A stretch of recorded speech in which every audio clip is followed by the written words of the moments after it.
Chapter 19 Discovery. Noah, Chaos, and Bleed pulled up to the curb in front of the pharmacy in Amber Falls. A few people on the street stopped and stared, but most walked faster to avoid them. "Look at that, a pizza shop."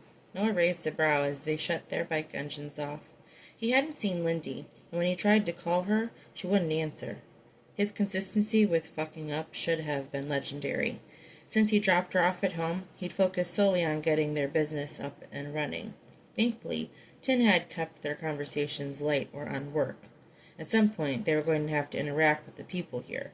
Maybe if they actually saw they were civilized instead of spreading rumors, it would ease some of the tension. Cass and Bleed hadn't been in the town outside of their first ride-through, so they seemed pretty into checking out the exterior. "This is interesting," Bleed said, always a man of a few but accurate words. "Is this pizza spot open?" Noah peeked inside to see an old man behind the counter. He saw them too, but continued to add fresh pizza to the display. "Let's find out." Noah lowered his kickstand and got off the bike. The door was open when he reached for it, and the smell of pizza hit him hard in the face. He hadn't been hungry, but now he was. "Morning, sir. Is your shop open?" The older man slowly stood. "Yeah." He glanced at the clock to see 5 minutes after 11. The two tables for dining were clean and empty, resting against the wall. Bleed and Cass entered quietly behind them. "We're just here for pizza." Noah held up both of his hands. "Hope so, because that's what I'm serving." Noah watched the man's deep brown hands rest against the white counter before holding his waist. He didn't seem scared, but cautious. "Can we have a sample slice?" Bleed asked. The man shrugged. "Sure." He moved to grab them a slice, cut it into 3, and served it on separate paper plates.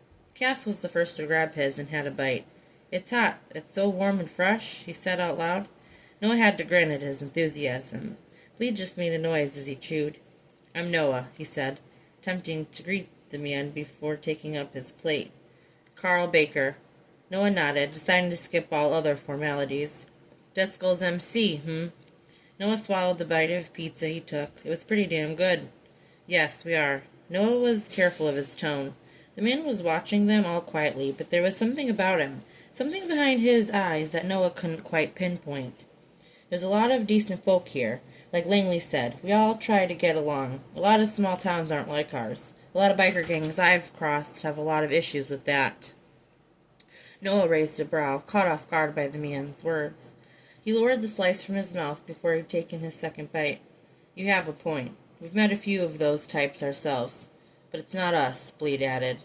"It's not Driscoll's, and it's never been." Cass's mouth was full, but his words were clear. The door behind them opened, and they all quickly turned to see Will Durand, along with his deputy and another cop he'd never seen before, enter. "Mr. Baker, is everything okay here?" "It's fine, Sheriff."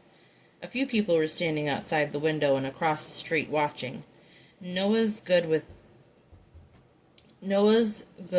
toward Baker vanished at the sight of Durand. All he could think about was him using Lindy and leaving her with a kid.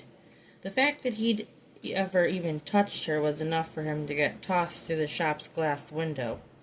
"Langley said that you people were going to keep up to yourselves." The sheriff never took his eyes off Noah as he spoke. Noah just wanted to just lunge at him.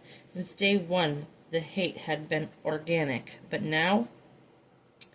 And under any circumstances, he probably would have said fuck it and gave in to the impulse. But he knew establishing a chapter here was important to Tin, and he didn't want to screw things up. As hard as it fucking was, he had to keep a level head here. There was a time that he was a leader, so he knew how to see the bigger picture and to keep controlled. "They were just picking up pizzas, Sheriff," Carl calmly replied behind them. "Is there an actual rule that we aren't allowed in town?" Noah kept his voice even. Durand smiled with a cold look in his eyes. Whatever he was going to say, he kept to himself. Noah was irritated at how this guy hid behind a badge. He'd give anything to know what he and his little attack dogs were up to. He had a few guesses, but he needed specifics. "I'll just box these up for you, gentlemen." Durand scoffed, slowly turning to leave. "You're a good man, Carl." "Takes one to know one," Carl called back. The sheriff tipped his hat and left with the other officers. The town took his side. Noah frowned, remembering Lindy's words. He wanted to see her so bad. He wanted to stop her from getting out of the car, but he was already taking a chance dropping her off. He didn't care if the town knew about them, but he knew she did. And now knowing how she was connected to Durand, connected. He could barely see straight. She married him to try to get money to help raise her kid when his piece of shit father was right there. He needed to see her, but he knew deep down he needed to respect her space. Lindy, how are you? Lindy straightened as she picked up aspirin off the pharmacy shelf. Hey, little goober, look how big you're getting. Ashley leaned over Max's carriage, and Lindy crossed the aisle, grabbing the stroller handle. I'm fine. You look tired. Are you heading to work? Ashley glanced down at her diner uniform. Yes. I keep meaning to come by and get some pancakes, but I'm trying to keep off the pounds. Max began giggling, drawing her attention again, and she waved at him.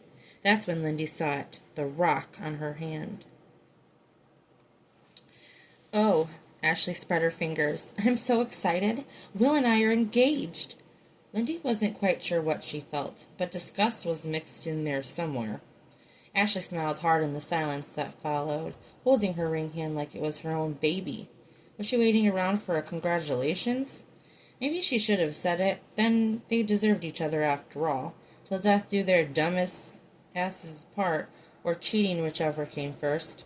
That's great that Will and your dad were able to get past the incident at the town hall so he could give you his blessing, Lindy said with a smile so genuine she briefly wondered if she was psychotic.